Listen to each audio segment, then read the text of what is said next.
தம்பி உனக்கு ஒரு அதிசயத்தை காட்ட போகிறேன். உயிரோடு இருக்கிற நிறைய சிற்பிகள் உனக்கு இப்போ எடுத்து காட்ட போகிறேன். ஆயிரக்கணக்கான சிற்பிகள் இருக்குது. இது எல்லாமே உயிரோடு இருக்க சிற்பிகள். உள்ளே போயிட்டுருக்கு. ஒரு சிற்பி உள்ளே போகுது, எடுத்துகிறோம். உள்ளே போச்சு. எவ்வளோ அழகாக இருப்பார் தம்பி. இதை பாரு.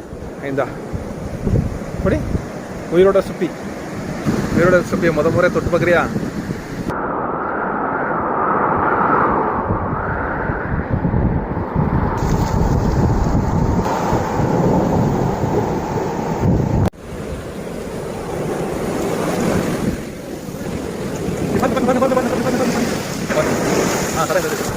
சரி